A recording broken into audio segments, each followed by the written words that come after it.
Industry Summit program will continue, and our next speaker is Mattias Järvinen from WPD AG.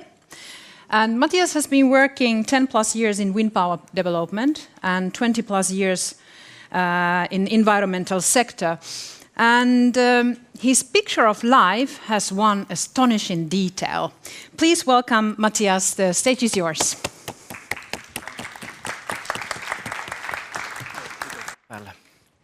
Okay, does everybody hear me?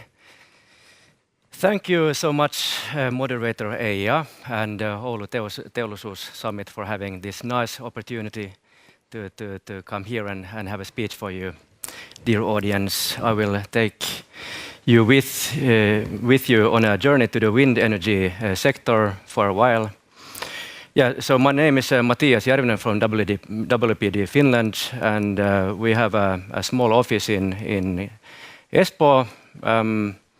We have 14 people working, but WPD is one of the largest companies in the world on the wind development sector. It holds some 2,000 employees and is working globally on offshore and onshore projects.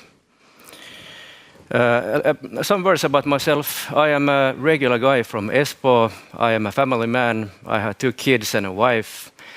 And I sing in a quartet. Besides that, I have a long background in the environmental sector. I've been working with environmental consulting for 20 years, at the wind sector for 10 years. And through this time, all these matters has yielded me a very true and genuine passion towards renewable energy. So let's go a bit forward. Well, this is my picture from my life. And what it is, yeah, it's actually a currency from Morocco. I love to travel. I love to see the world. And this is taken for 1 month ago. We were spending time with my family in Morocco and Spain. And while we came from Spain to Morocco, I saw a lot of wind turbines alongside our trip. But when we came back from Morocco after some 3 days, I had to buy a ferry ticket back to Spain. So I got hold on a 100 dirham bill, and it had a picture that was very typical in one sense. It contained Bedouins riding on camels in a desert. That's quite typical that you could expect. But then when I took a bit more look into this, I saw a nice array of wind turbines. So this means that something is really happening in the world. This is a signal, I think. This is what we call the energy breakthrough. It's happening and taking place right now.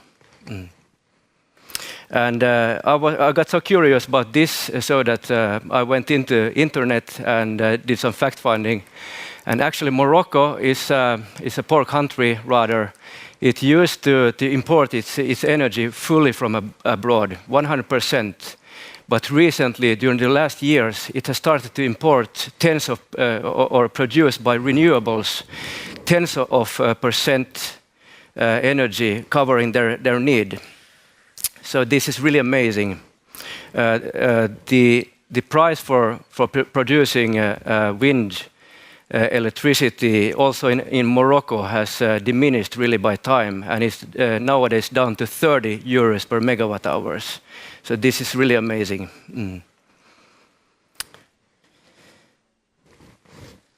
Yep. Okay, so let's go a bit forward. Let's take a look at the baseline situation in the world and in Finland and in Scandinavia. Where we are right now, globally, the installed capacity, well, you have it here in the diagram. It's divided up in continents. You have all the world's turbines here. But actually, this is a study that was done for a few years ago, so there might be some discrepancies already. Africa, Australia, New Zealand, Latin America possesses the least capacity right now. But in these continents, there is a lot of things happening right now. The prices are getting down in wind energy, and they're building right now, for example, in Morocco, like I just explained to you. In Latin America, for example, WPD is building in Chile a wind farm on hundreds of turbines. So next time when we will take a look at this, it will look totally different. Well, let's go on to North America. There we have over 100,000 megawatts installed. Really, the clearly largest share is in USA. Canada has not that much. Europe has even more. We have 175,000 megawatts, whereof Germany possesses nearly half of this bit. And Asia, actually, believe it or not, it has the largest capacity. It has nearly a quarter, 250,000 megawatts installed. And another astonishing thing is China actually is the country that is nearly taking it all. It has a lot of wind turbines. So Europe has 175,000 installed. What do we have up here? Well, if we take a look at Fennoscandia, where we count in Finland, Sweden and Norway, we have nowadays over 10,000 of megawatts. This is about to change, as you see the trend in this diagram. We have had a nice improvement in Finland, but it has been subsidized by the Finnish government up to 2,000 megawatts. So it's the level where we are right now. It was subsidized, and there were a lot of discussions among citizens that is this good or not. But here we are, at least. Sweden is far ahead. They have 4 times more than what we have. Norway has a bit less than what Finland have. But if you take a look a bit backwards for 10 years ago where we had barely nothing in Finland. We started from scratch and we got the subsidies from the government. We had some 3,000 and now it is over 10,000. And what I want to add into this situation is that nowadays we are entering a new boom in Finland. We are having so much more efficient wind turbines. WPD, for example, has built in Kalajoki and Pyhäjoki for 3 years ago some 45 turbines, 3 megawatt unit effect. They are yielding 7,000 megawatt hours a year.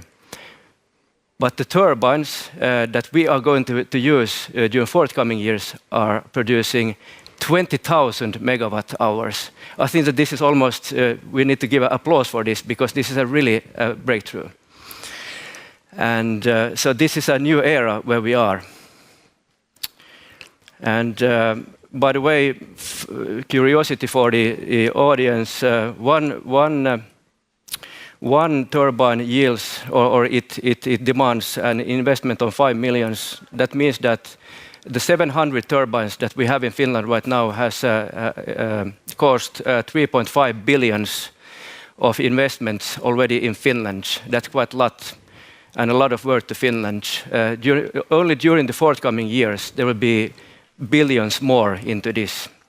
And Finland is building right now 500 megawatts today. We have announced during only 1 year 12 new projects on 120 turbines. And this number is probably wrong because I read the newspapers the other day and saw yet another one to come. So I think that we will double our amount of wind turbines in Finland in a few years. Sweden will double it, Norway will double it, so we will be far bigger. And if you wonder why the technology is far better, I can explain you a bit. The physical dimensions have grown a little bit. The rotor diameter is a bit larger. That means that really the furthest ends of the blades are able to catch the really smallest winds. And the rotors are starting in kind of lower wind speeds nowadays. They are rotating a bit slower than the former ones. They're less noisy, so there is a lot of good correlations here. If we go further a bit, let's take a look at the cost of the electricity production in Finland. We are now living in a totally market economy dictated situation. There's no subsidies. We have here wind offshore, natural gas, nuclear power, and wind onshore. And as you see, this study that was done by Lappeenranta University of Technology for a few years ago states that the wind onshore cost is near 40 euros per megawatt hours. Actually, this is already wrong. We are down to 30. So we are producing the clearly cheapest electricity in the country right now. And it's getting even better. Wind offshore is yet to come. Studies suggest that wind offshore will by 2025 go down the same level as wind onshore. So the wind onshore is the one that is going on now. The projects are there, we are building there, offshore will come. No subsidies, sole profitability. So what about the future then? I wanted to have a picture that maybe give you a glimpse of what I am thinking about. I'm not telling you more. Maybe you can start to imagine what I'm yet to come into. Let's take a look at the situation in Finland. What are we consuming and what are we producing? Well, we have nuclear power, we have water power, and some furthermore. Finland's electricity production is nowadays covered 7% of wind power. But Finland generates a bit less than what we are using, and that's not good. A fifth of the electricity needs to be imported, and this we do it from Sweden to Finland. So we are in a deficiency. Now it jumped over. So, my opinion, and I'm sure that I'm sharing my opinion with my colleagues at the branch, in long term, Finland could be easily self-sufficient by only increasing its wind power production. Of course, wind power production cannot be the only answer, but together with other additional energy forms, it could be so. We have a lot of potential left. The Association of Wind Energy in Finland has a target that we could have 30 terawatt hours capacity a year by 2030. And that's in thank you for that 3 minutes left. That is possible, I would say. A new boom is going on, and that is due to the rapid technology improvement, but also because of the power purchase agreement model. It entered the market for a few years ago, a contract model where we are selling directly the electricity from our wind farms to large electricity consumers. It could be an industry, for example, that buys the whole electricity produced by a wind farm. They get a stable price for 10 or 20 years and clean energy. That's very good. Finland will enter 10 terawatt hours wind power production during the following years, only by the farms that we are building right now. So what then? The potential is left in Finland. We have fully profitability, and 12 gigawatt is under planning. And some studies say that we might have hundreds of terawatt hours left to explore in the country, many undiscovered areas. The hot areas are Lapland and the western coast of Finland, where wind circumstances are good. But let's move on to offshore wind, which is, in my opinion, very tempting idea. We have the Baltic Sea, and the Baltic Sea is not a typical sea. It's different from all the other seas in the world. You should imagine a thin layer of water on land. It's so shallow that if I exaggerate a bit, we could build wind turbines nearly from the Finnish shoreline to the Swedish, because it's so shallow. So I see a lot of potential here. We talk about hundreds of terawatt hours.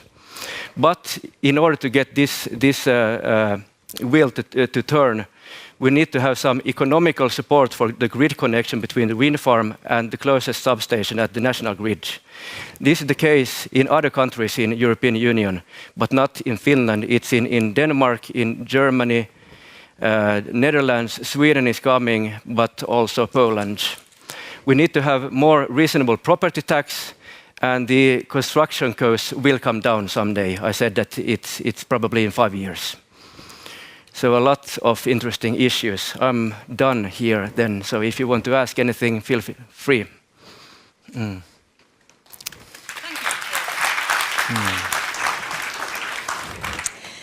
Are there any questions to Mattias?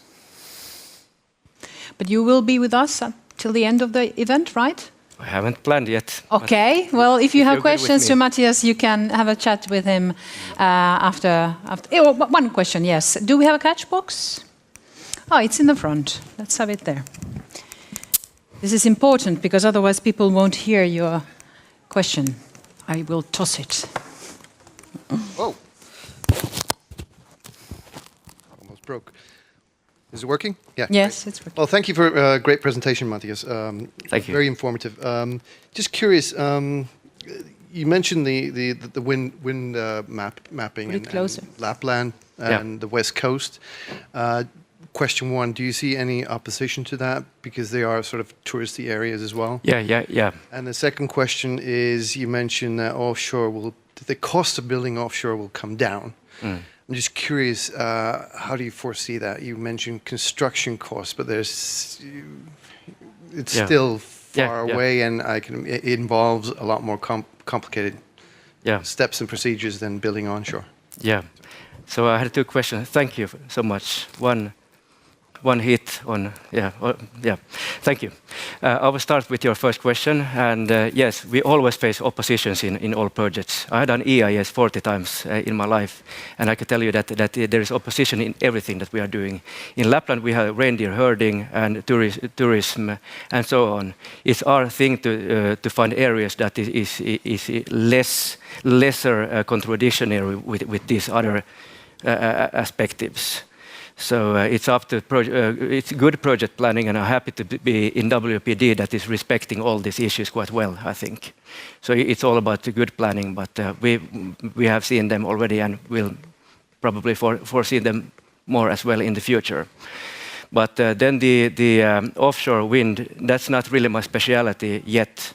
But as far as I have understood, it's much about how to build the wind farms fast enough. It's quite different from onshore, how to go from one place to the other in a quick manner, because we are using a wide array of personnel there, and it's very costly. And then also the turbines there are developing all the time. So, but the investment stays. That is very important for you, the audience, to understand that all the turbines investments have all the time been the same, but they're yielding more energy. So it's better profitability. That's one key. Okay, thank you very much.